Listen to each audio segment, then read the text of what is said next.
కేసీఆర్ 1000 కోట్ల స్కామ్. రైతుల ముసుగులో అంతా కాజేసిన పింకీలు, మొత్తం లీక్ చేసేసిన మల్లారెడ్డి.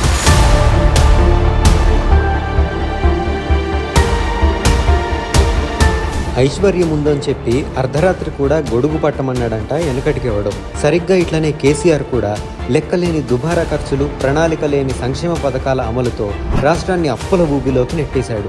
పనిలో పనిగా ఆర్థికంగానూ పార్టీ నేతల్ని స్ట్రాంగ్ చేసినట్టుగా కనిపిస్తుంది. మీకు ఒక చిన్న ఎగ్జాంపుల్ చెప్తాను. మొన్న మాజీ మంత్రి మల్లారెడ్డి ఒక పాడ్కాస్ట్ లో ఏం చెప్పారో చూడండి.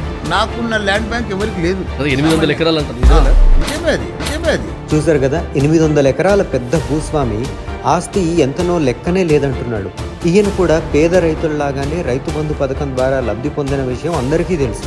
800 ఎకరాలంటే ఎకరానికి 10,000 చొప్పున రైతు బంధు వేసుకుంటే ఒక ఇయర్కి 80 లక్షలు. రైతు బంధు స్టార్ట్ చేసిన 2018 నుంచి 23 వరకు సుమారు 4 కోట్ల ప్రభుత్వ సొమ్ము కాజేసినట్లు. రైతు బంధు అనేది పేద రైతులకి పంట పెట్టుబడి సాయానికి ఉద్దేశించింది, అంతేగాని ఆ భూముల్లో బిజినెస్ చేసుకునేటోళ్ళకి కాదు కదా. కేసీఆర్ టైంలో రియల్ ఎస్టేట్ భూములకు కూడా రైతు బంధు ఇచ్చిన పరిస్థితి. ఇట్లనే ఎంతమంది గులాబీ లీడర్లు అప్పట్లో రైతు బంధు డబ్బులతో జేబులు నింపుకున్నారో.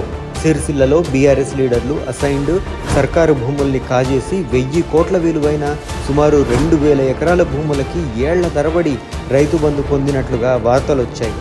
రైతు బంధు రూపంలో అనర్హులైన బీఆర్ఎస్ లీడర్లకి 10 కోట్ల దాకా రైతు బంధు డబ్బులు దండుకున్నారు. పైగా కేసీఆర్ ధరణి పోర్టల్ తీసుకొచ్చి ఈ పనిని ఇంకా సులువు చేశారు. వ్యవసాయానికి పనికిరాని నిషేధిత భూములన్నీ ధరణి సహాయంతో కేసీఆర్ అనుచరులకి వెళ్ళాయని, బీఆర్ఎస్ లీడర్ల దగ్గరికి వెళ్ళి వాళ్ళకి బాగా రైతు బంధు లబ్ధి కలిగిందనే ఆరోపణలు ఉన్నాయి. ఇట్లా రాష్ట్ర వ్యాప్తంగా అసలు సాగుకి పనికిరాని లక్షల ఎకరాల భూముల్ని, అందులోనూ ధనవంతులైన బీఆర్ఎస్ నేతలకి ఈ రైతు బంధు వెళ్ళింది. దీంతో వెంటనే కాంగ్రెస్ ప్రజాప్రభుత్వం వచ్చాక దీనిపైన ఫోకస్ చేశారు రేవంత్ రెడ్డి గారు. రాష్ట్రంలోని పట్టా భూముల్లో వ్యవసాయానికి పనికిరాని భూముల లెక్క తేల్చారు. రాష్ట్రంలోని 10,277 గ్రామాల్లో 2,10,864 ఎకరాల భూములు అసలు సాగుకే పనికిరావని గుర్తించారు. అంటే ఇన్నాళ్ళు ఈ భూములకి రైతు భరోసా పడిందన్నమాట.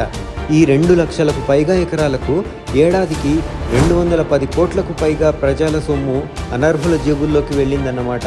ఆ 5 ఏళ్లు 1000 కోట్లకు పైనే రైతు బంధు డబ్బులు వృధా అయ్యాయి. ఇది కేసీఆర్ హయాంలో జరిగిన అవినీతి లెక్క.